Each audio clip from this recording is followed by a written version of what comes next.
దేవుడి నామానికి స్తోత్రములు. ఈ ఉదయకాల సమయంలో మీ అందరికీ కూడా నా హృదయపూర్వకమైనటువంటి వందనాలు తెలియజేస్తున్నానండి. ఈ దినము దేవుడు మీతో మాట్లాడుతున్నటువంటి మాట యెషయా గ్రంథము 19వ అధ్యాయము 20వ వచనముల వాక్యం ఈ రీతిగా ఉంది. బాధకులను గూర్చి వారు యెహోవాకు మొరపెట్టగా ఆయన వారి నిమిత్తము శూరుడైన ఒక రక్షకుని పంపును, అతడు వారిని విమోచించును. ఎంత అద్భుతమైనటువంటి మాట! బాధకులను గూర్చి వారు యెహోవాకు మొరపెట్టగా, వారి బాధల గురించి యెహోవాకు మొరపెడుతున్నప్పుడు శూరుడైనటువంటి ఒక రక్షకుని దేవుడు పంపుచున్నాడు. మిమ్మల్ని విడిపించడానికి, మిమ్మల్ని రక్షించడానికి, మిమ్మల్ని విమోచింపడానికి ఆయన ఒక రక్షకుని పంపుచూ ఉన్నాడు.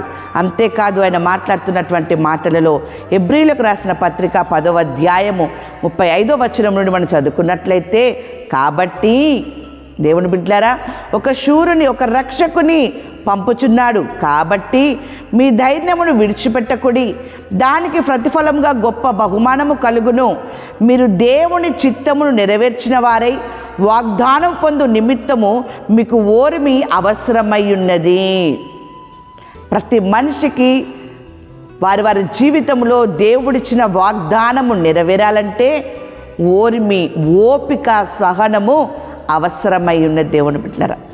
ఆ రీతిగా ఎవరైతే బాధలలో ఉన్నా, శ్రమలలో ఉన్నా, ఇబ్బందులలో ఉన్నా, అవమానములో ఉన్నప్పటికీ దేవుడు చెప్పిన రీతిగా శూరుడైన ఒక రక్షకుని పంపుతాను అంటూ ఉన్నాడు కదా.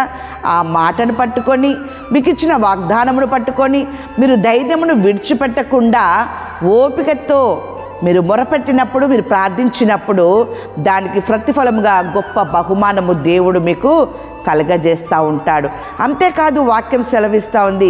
యెషయా గ్రంథము 54వ అధ్యాయము 8వ వచనములో వాక్యం ఈ రీతిగా ఉంది. నిత్యమైన కృపతో నీకు వాత్సల్యము చూపుదును. ఎంత అద్భుతమండి! నిత్యము కూడా నీడల ఆయన కృప చూపే దేవుడుగా ఉంటూ ఉన్నాడు, వాత్సల్యము చూపే దేవుడుగా ఉంటూ ఉన్నాడు. అంతేకాదు, ఆయన మాట్లాడుతున్నటువంటి మాట, నీ పిల్లలందరూ యెహోవా చేత ఉపదేశము నొందుదురు, నీ పిల్లలకు అధిక విశ్రాంతి కలుగును, నీవు నీతిగల దానవై స్థాపింపబడుదువు, నీవు భయపడనక్కరలేదు, బాధించువారు నీకు దూరముగా నుందురు, భీతి నీకు దూరముగా నుండును. అది నీ దగ్గరకు రానే రాదు. భీతి నీకు దూరముగా ఉంటుంది, భయము అనేది నీకు దూరముగా ఉంటుంది, అది నీ దగ్గరకు రానే రాదు. అవును దేవుని బిడ్డలారా, శూరుడైన ఒక రక్షకుని నీ తండ్రి అయిన దేవుడు పంపుచున్నప్పుడు నీవు భీతి చెందాల్సిన అవసరము లేదు, నువ్వు భయపడాల్సిన అవసరము లేదు. అందుకనే వాక్యం సెలవిస్తూ ఉంది కదా, ఇక్కడ దేవుని యొక్క వాక్యం ఈ రీతిగా ఉంది. మార్కు సువార్త 10వ అధ్యాయము 16వ వచనం, ఆ బిడ్డలను ఎత్తి కౌగులించుకొని వారి మీద చేతులుంచి ఆశీర్వదించెను. వాక్యం సెలవిచ్చిన ప్రకారము ఆ బిడ్డలను ఎత్తి కౌగులించుకొని వారి మీద చేతులుంచి ఆశీర్వదించెను అని మాట సెలవిస్తూ ఉన్నది కదా.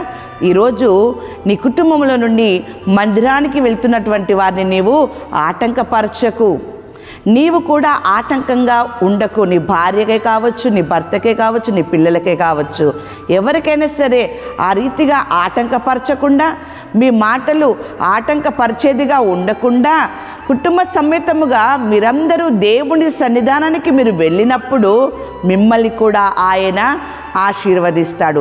ఆశీర్వదించడమే కాదు దేవుని బిడ్డలారా, ఆయన ఈ దినమున మీతో మాట్లాడుతున్నటువంటి మాట యెహెజ్కేలు గ్రంథము 36వ అధ్యాయము 11వ వచనము, మునుపటి కంటే అధికమైన మేలు మీకు కలుగజేసేదను, అప్పుడు నేను యెహోవానై ఉన్నానని మీరు తెలుసుకొందురు. ఎంత అద్భుతమైనటువంటి మాట! ఇటువంటి మేలును, ఇటువంటి ఆశీర్వాదము దేవుడు మీ పైన, మీ కుటుంబం పైన నిండారుగా కుమ్మరించునుగాక. ఆమేన్.